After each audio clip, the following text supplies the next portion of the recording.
nous voyons que là, l'ange d'Ibrahim, il n'est pas venu dans ce lieu parce qu'il y avait un petit chiot.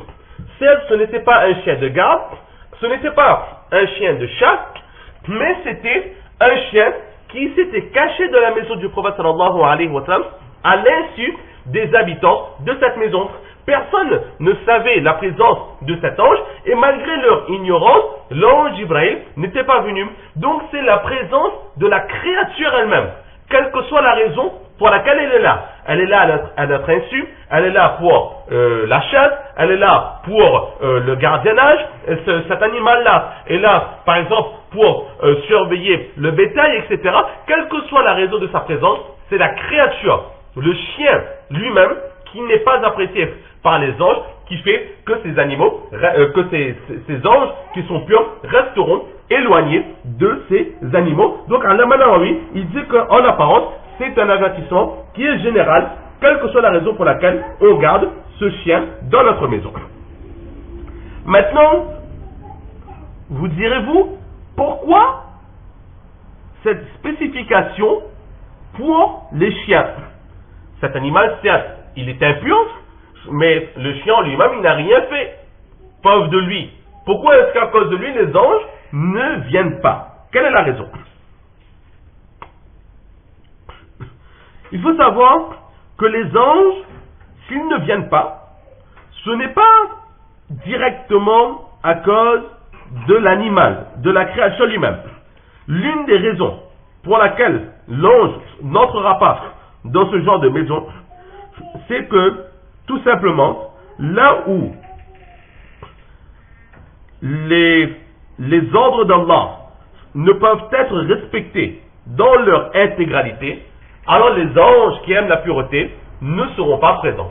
Exactement comme on dit qu'avant la prière, ne pas consommer quelque chose qui donne une forte haleine, ne pas fumer la cigarette, ne pas manger des oignons crus, car cela nous donne une haleine qui n'est pas forcément appréciable et cela éloigne les anges, alors que dans la prière nous attendons justement les doigts, les invocations des anges pour l'acceptation de notre prière, comme nous avions vu dans le titre, là où il y a coïncidence entre notre amin et le amin des anges, nos péchés sont pardonnés.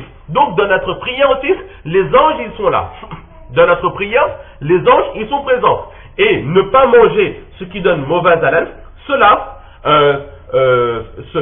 fait fuir les anges. Donc là où il y a quelque chose que les anges n'apprécient pas ou que l'ordre d'Allah ne peut être respecté comme il le faut, alors les anges vont fuir. Entre parenthèses, on peut emmener un lien entre le titre et justement les hadiths que nous avons au sujet des portraits et au sujet de la présence de ces chiens.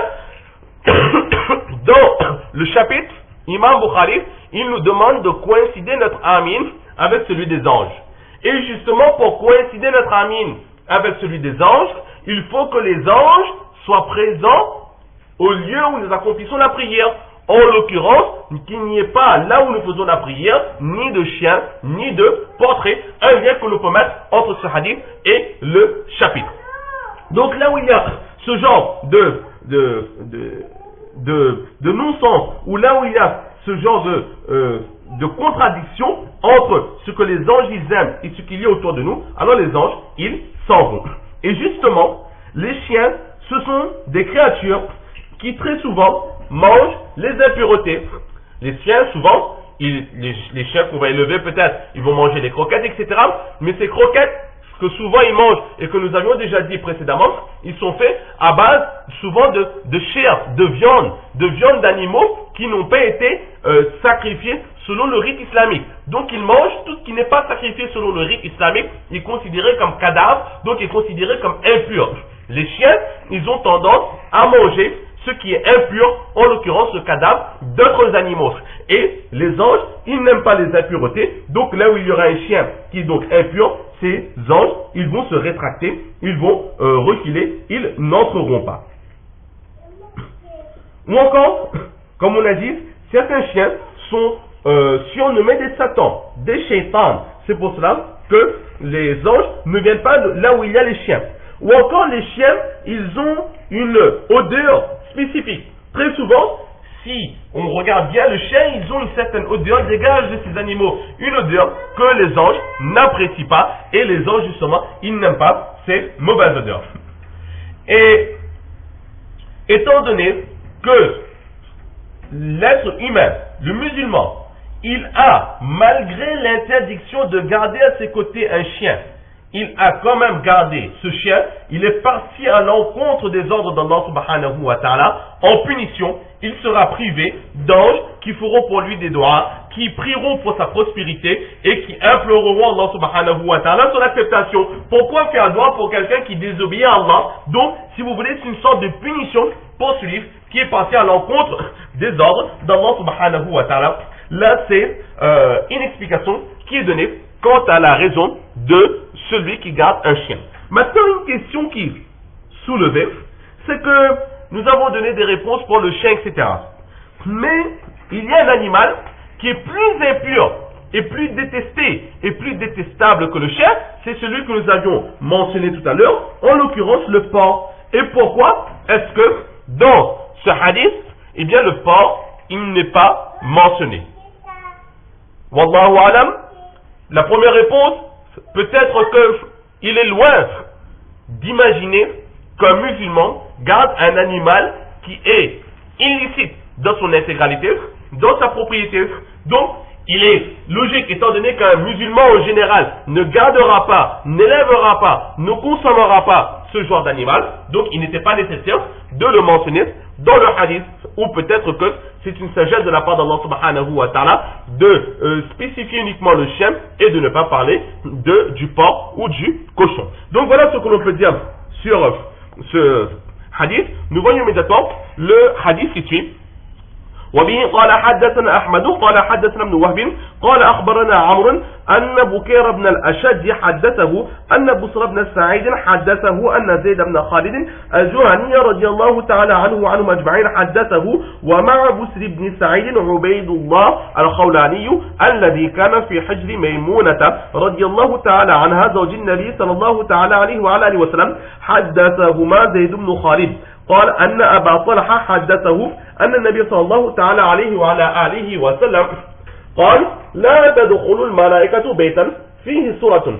قال بصر فمرض زيد بن خالد فعدناه فإذا نحن في بيته بستر فيه تصاوير فقلت لعبيد الله الخولاني ألم يحدثنا في التصاوير؟ فقال إنه قال إلا رقم في ثوب ألا سمعته؟ قلت لا. قال بلى قد ذكره. Le hadith qui suit nous est rapporté par Ahmad, qui rapporte d'Ibn Wahb, qui rapporte de Amr, qui rapporte de Bukayr fils de Ashaj, qui rapporte de Busr fils de Saïd, qui rapporte de Zayd fils de Khalid al-Juhani, qui rapporte, et avec Zayd fils de Khalid, il y a Busr fils de Saïd, Ubaydullah al-Khawlani. Et Ubaydullah al-Khawlani, c'est qui? C'est celui qui était dans le giron de l'épouse du saint prophète sallallahu alayhi wa sallam, Hazrat Maimouna radiallahu ta'ala anha. Donc c'est quand même quelqu'un qui était de la proximité du saint prophète sallallahu alayhi wa sallam. Et Busr et Ubaydullah leur ont narré Zayd fils de Khalid. Qu'est-ce qu'il a dit? Zayd fils de Khalid a dit qu'Abu Talha radiallahu ta'ala anha a dit que le saint prophète sallallahu alayhi wa sallam a dit que les anges n'entrent pas dans les lieux où se trouvent des portraits, des images, des dessins d'êtres vivants. Là, c'est le hadith que nous avons déjà vu. Mais Busr, qu'est-ce qu'il dit? Il dit qu'une fois notre professeur, Zayd fils de Khalid, il était malade. Alors moi, ainsi que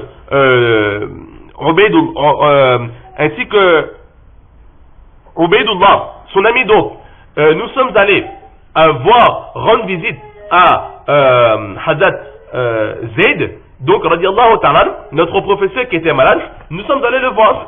Et stupéfaction, lorsque nous sommes arrivés dans sa maison, nous avions vu un rideau sur lequel étaient dessinés des portraits. Et c'est là que j'ai dit à Ubaydullah al-Khawlani, qui était donc avec moi, et est-ce que Zayd le professeur nous avait pas interdit de garder des images? Et là nous voyons que l'important, ce n'est pas d'avoir énormément de science. L'important, c'est de pratiquer ce que nous connaissons. Et là, tout de suite, ils se sont étonnés de cela. Que comment est-ce que notre professeur nous a donné un enseignement et que lui-même il ne pratique pas.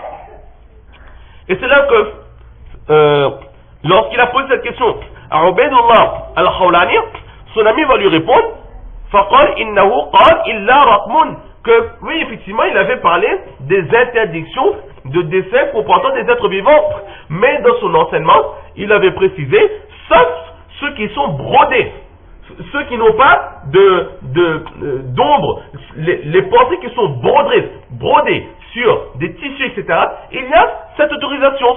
Ceux qui sont brodés, donc brodés sur des tissus. Allah sami'atahu, oh Boussl, est-ce que tu ne l'as pas entendu dire cela lorsqu'il nous a enseigné ce hadith? Alors je dis non, j'ai pas entendu ça.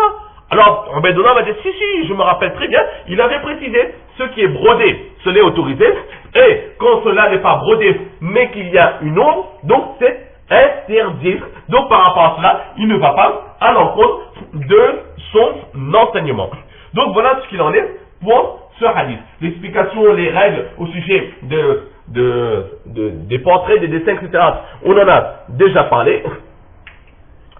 Il faut savoir que ce récit nous montre que les portraits sur les tissus, les portraits qui sont brodés, ou encore, on va dire, collés, comme on retrouve sur les t-shirts, etc., eh bien, certaines personnes disent que cela est autorisé. Et la dernière fois, nous avons vu qu'effectivement, il y avait des savants qui donnaient cette autorisation, parmi lesquels se trouvait Qasim fils de Muhammad, ou encore Allama Abu Muhammad ibn Hazm al-Zahiri, etc.